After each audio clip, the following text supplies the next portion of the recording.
بسم اللہ الرحمن الرحیم۔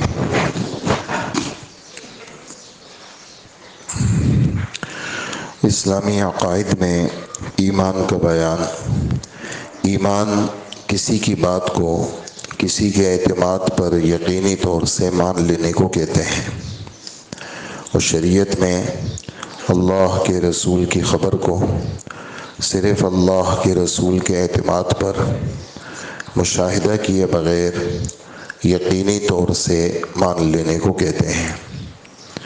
ایمان کی تفصیل یہ ہے کہ اللہ کی ذات و صفات پر ایمان لانا، اللہ کے فرشتوں پر ایمان لانا، اللہ کی کتابوں پر ایمان لانا، اللہ کے رسولوں پر ایمان لانا، آخرت کے دن پر ایمان لانا، اور اس بات پر ایمان لانا کہ اچھی بری تقدیر اللہ کی طرف سے ہے، اور موت کے بعد دوبارہ زندہ کر کے اٹھائے جانے پر ایمان لانا۔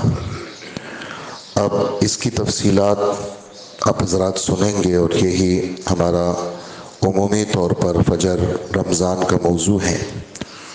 اللہ جل جلالہ کی ذات و صفات کے متعلق ہمیں کیا عقیدہ رکھنا چاہیے، اس کی کیا تفصیلات ہیں۔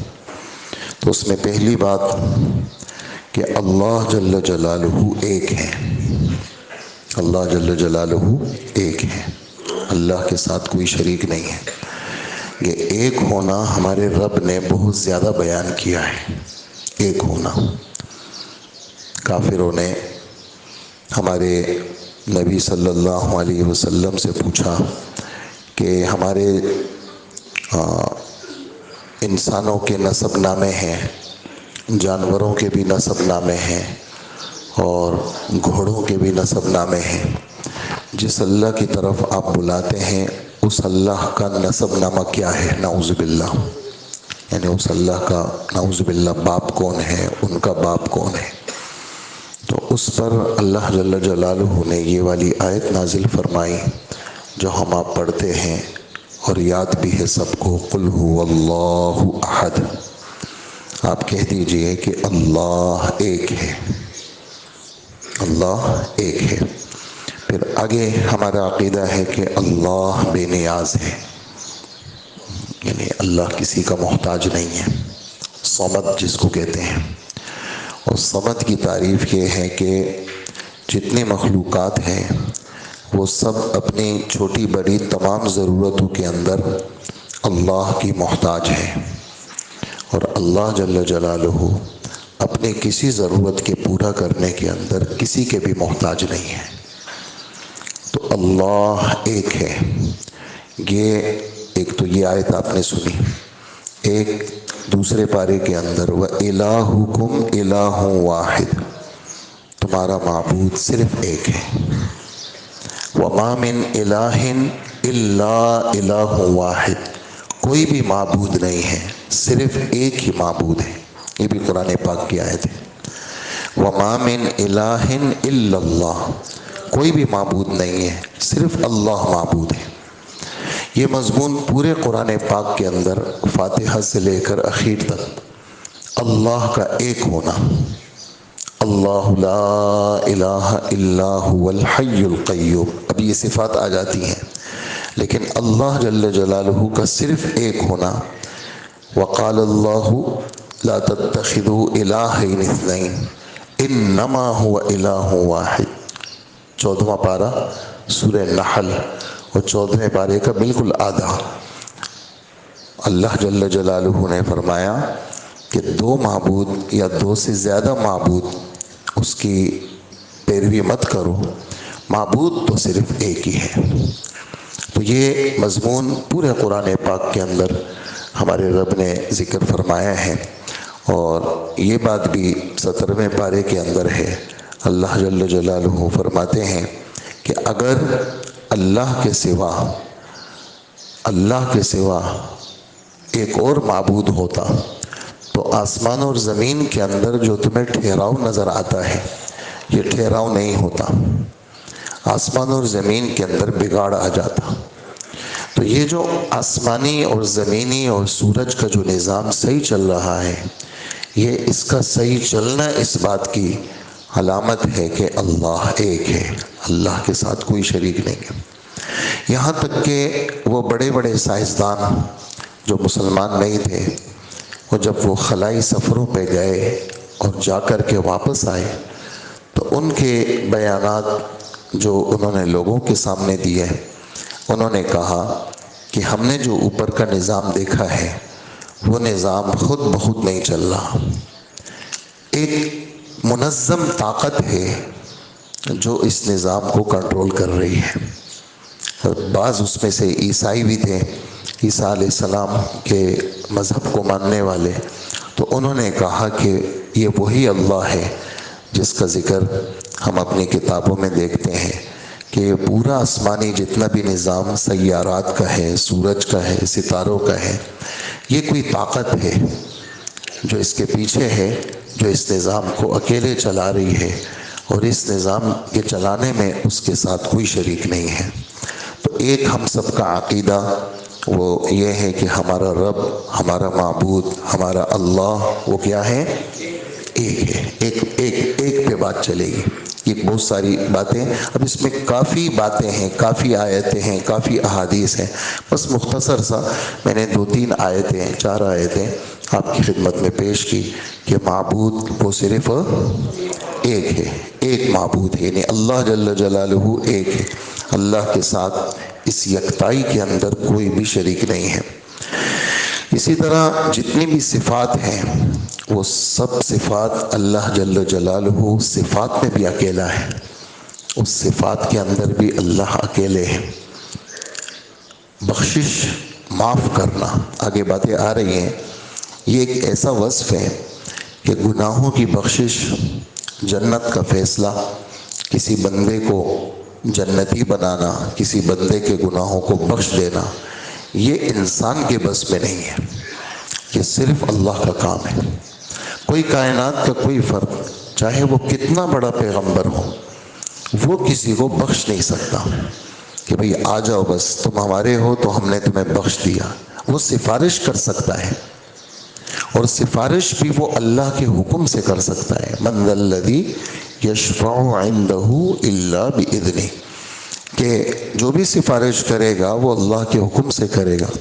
تو سفارش کر سکتا ہے، بخشش نہیں کر سکتا کہ جی انہوں نے معاف کر دیا، انہوں نے بخشش نہیں کر۔ جیسے کسی نبی کے قبضے میں ہدایت نہیں ہے، کوئی نبی کسی بھی شخص کو ایسا نہیں کر سکتا کہ جنت میں پہنچا دے، راستہ دکھا سکتا ہے، ترغیب دے سکتا ہے، لیکن اٹھا کر کے جنت میں پہنچا دینا یہ صرف اللہ کا کام ہے۔ ایک اللہ جل جلالہ ہادی ہے، یعنی منزل مقصود تک پہنچانے والے۔ اسی طرح یہ جتنی بھی صفات کمال ہے، جیسے قدوس ہے، ہر عیب سے پاک ہونا، قیوم ہے، آسمان اور زمین کے نظام کو تھامنے والا، ہمیشہ سے ہونا، ازل جس کی ابتدا نہیں، اور ہمیشہ تک رہنا، ابد جس کی انتہا نہیں ہے، یہ صفت صرف اللہ کے لیے ہے، کسی کے لیے نہیں ہے۔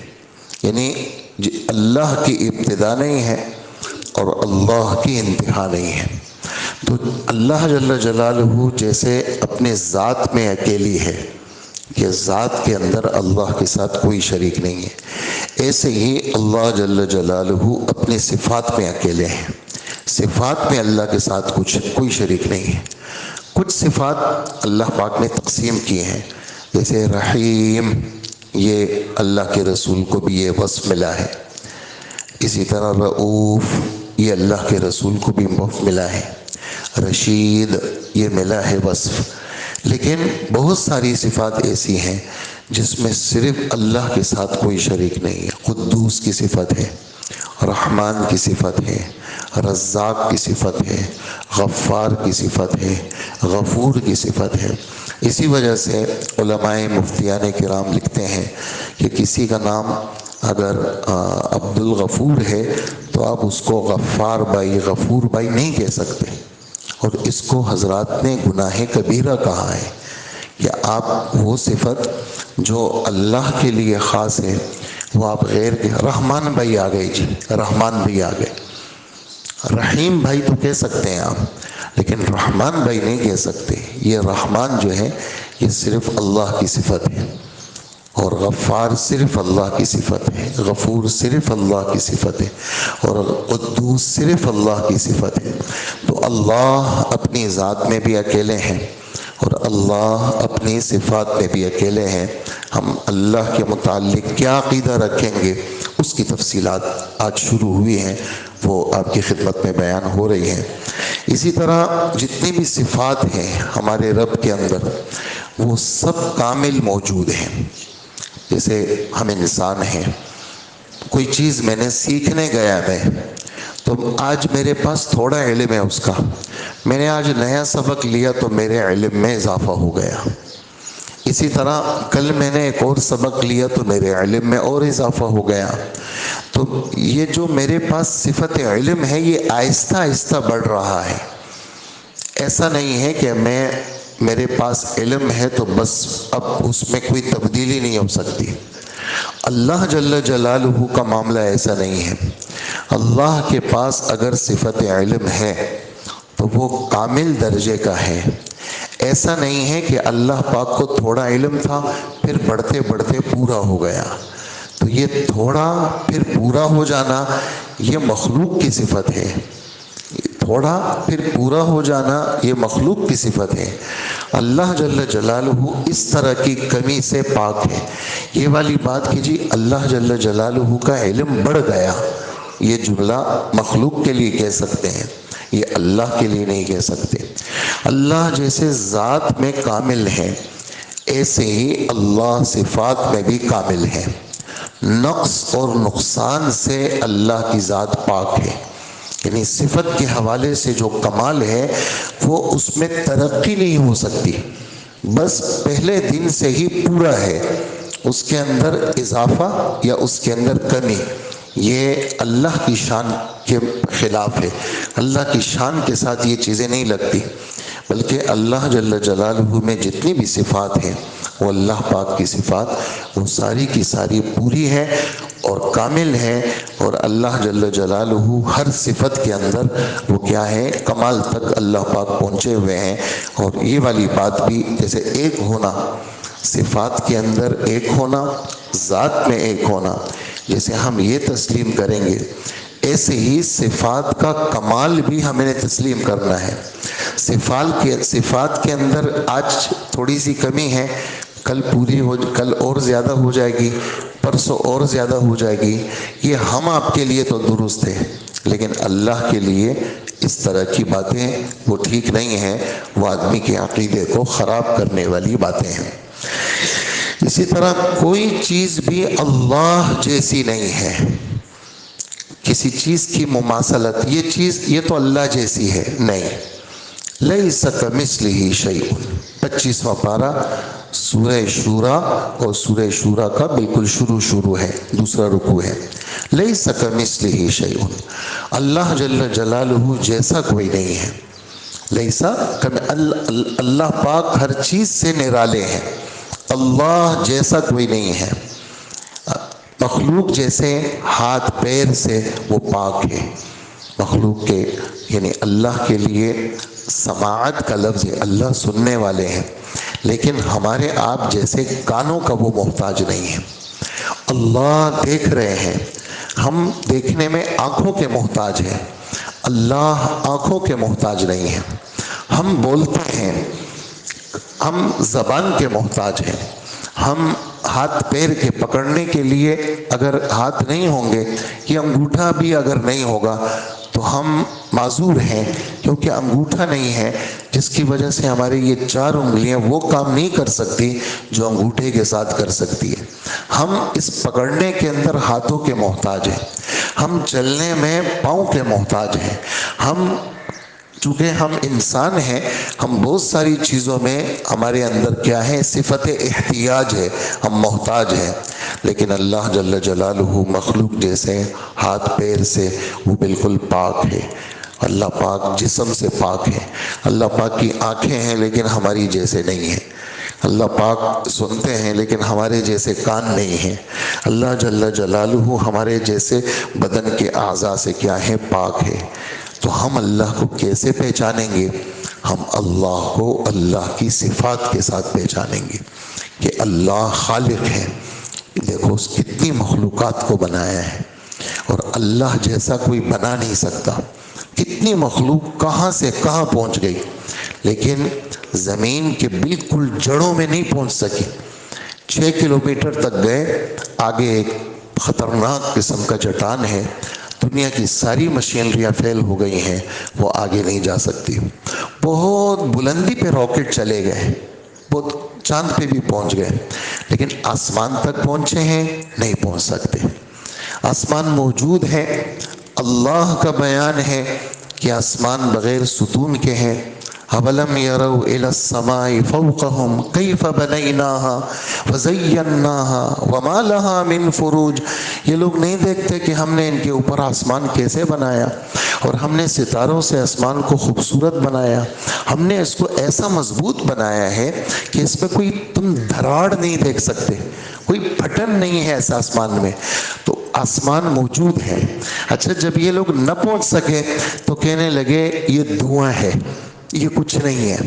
جب یہ ان کے راکٹ اور ان کی خلائی چیزیں آسمان تک نہیں آسمان کو چھو نہ سکی، آسمان کو چھو نہ سکی، تو کہنے لگے یہ تو کیا ہے؟ دھواں ہے.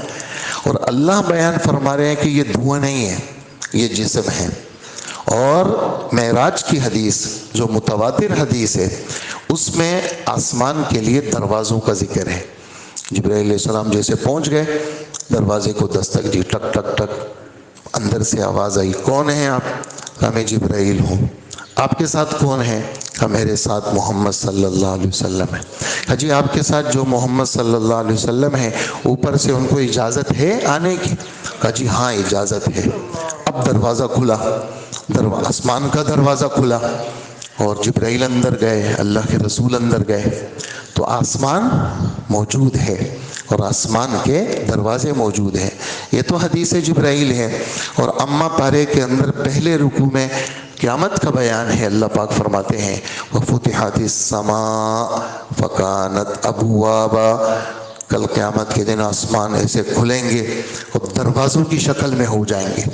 معلوم یہ ہوا آسمان موجود ہیں، لیکن آج تک کوئی شخص، کوئی ذات آسمان تک پہنچ نہیں سکے. تو اللہ نے ایسی چیز بنائی جس تک آج تک کوئی بھی نہیں پہنچ سکا. تو اللہ جیسا بنانے والا کوئی نہیں ہے.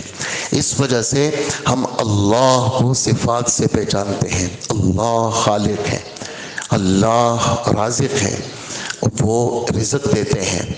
پالنے والے صرف اللہ ہیں. تو اس وجہ سے اللہ پاک اس طرح کی چیزوں سے کیا ہے؟ وہ پاک ہے. لیکن ہم اللہ کو کیسے پہچانیں گے؟ ہم اللہ کو صفات کے ذریعے سے پہچانیں گے کہ اللہ کو یہ صفات ہے. میں نے صرف آسمان کی مثال دی ہے، اب تو میں نے سورج کا ذکر بھی نہیں کیا، چاند کا بھی نہیں کیا، ستاروں کا بھی نہیں کیا، سیارات کا بھی نہیں کیا.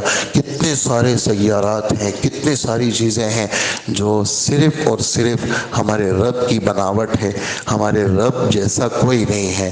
نہ خالق ہونے میں ہمارے رب جیسا کوئی ہے، نہ رازق ہونے کے اندر ہمارے رب جیسا کوئی ہے، نہ رب کے اندر ہمارے رب جیسا کوئی ہے. تربیت کے اندر جڑ سے لے کر کمال تک پہنچانا، یہ صرف کس کا کام ہے؟ اللہ کا کام ہے. تو یہ ہے مختصر سا آج کا بیان کہ اللہ ایک ہے، اور اللہ اپنی ذات و صفات میں بھی ایک ہے، اور اللہ جل جلالہ اپنی تمام صفات میں کامل ہے. اللہ کی صفات میں کوئی کمی نہیں ہے. اللہ جیسا کوئی نہیں ہے، اور اللہ جیسا یعنی ہمارے جیسے ہاتھ پیر سے اللہ پاک ہے. لیکن ہم اللہ کو کیسے پہچانیں گے؟ ہم اللہ کو صفات کے ذریعے سے پہچانیں گے، اور وہ صفات صرف اللہ میں ہے، وہ کسی میں نہیں ہے. کوئی شخص آسمان جیسی مخلوق نہیں بنا سکتا. ہمارے نبی فرماتے ہیں زمین سے لے کر آسمان تک کتنا فاصلہ ہے؟ اب 500 سال تک چلتے رہو، وہ فاصلہ طے ہوگا. اجی آسمان کی موٹائی کتنی ہے؟ اب 500 سال تک چلتے رہو، کتنا موٹا آسمان ہے. کتنے آسمان ہیں؟ جی 7 آسمان ہیں. ہر آسمان کی اتنی موٹائی ہے. ہر آسمان کے بعد ایسے ہی آسمان ہیں. اور ایسی پھر 7 آسمان ہیں. زمینیں کتنی ہیں جی؟ 7 زمینیں ہیں. 7 آسمانوں کا ذکر تو ہم نے دیکھا ہے 7 سماوات، لیکن 7 زمینوں کا ذکر کہاں ہے؟ سورہ طلاق کی آخری آیت، اللہ الذی خلق 7 سماوات ومن الارض مثلہن.